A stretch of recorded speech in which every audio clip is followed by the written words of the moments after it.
Standing here in my garage. I'm out here with a boy and we're loading up, or unloading I should say, quarter steer of local grass-fed, grass-finished Angus beef. So what does that mean? Why would I spend $800 at a time for meat? Well, for me, it's really important. Brand new chest freezer, by the way. So this is the first time endeavor for me. Not a first time eating, grabbing it, but first time committing to a whole quarter animal, killed humanely and processed by a local company. So what does that mean for me? Back to the question, why would I spend that much money to do this? Why? Well, we know we vote with our dollars. We know that when something becomes important to us, we look for ways to make that thing happen, and we'll stop at nothing to make sure it happens. So that's kind of the spirit I wanted to start this video, and hopefully any of those of you that are new to this channel will see what I'm talking about and soon will grow and understand more. What this is, again, local producer. If you're out in greater Seattle area, I urge you to look up DeVries beef. It's 100% grass-fed, grass-finished.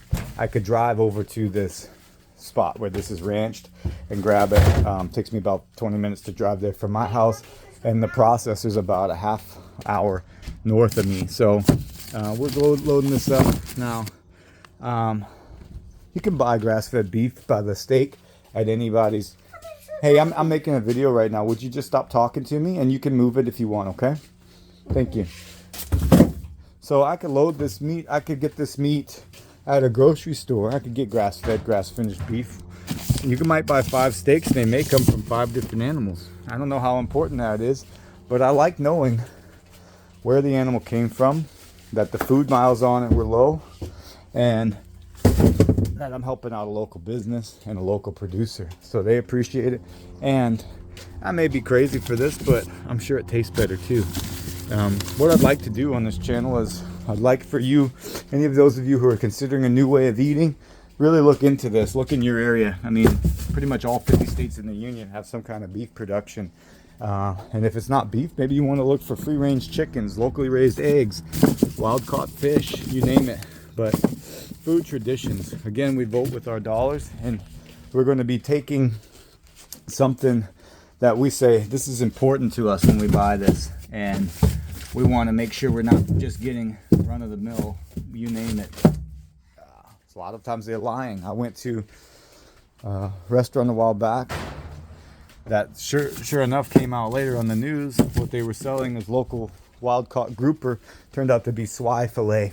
So a little less than a third of the price, farm raised in really terrible conditions in Asia. I don't agree with that.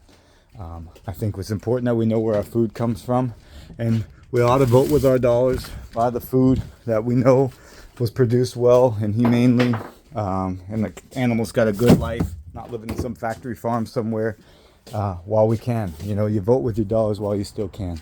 So that being said, I don't want this to be a super long video. Little helper here though. Ethan, what do you got there? Some ground beef. Ground beef? What do you make with that stuff?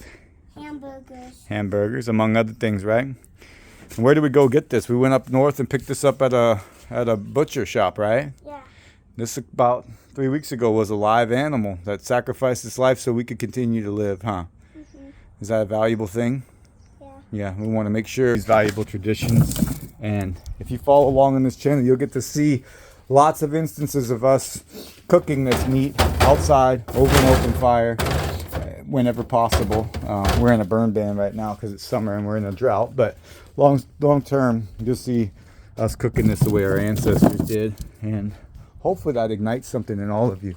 I'll tell you what, I was vegan at one time and I'm not anymore. It's been several years, but I spent about 1.5 years eating that way as a reaction to my 10 plus years as a chef, 15 years overall in the restaurant industry. And I think there's still a long way we could go as a world, but I tell you what, I feel healthier than ever. I've lost a lot of weight and kept it off.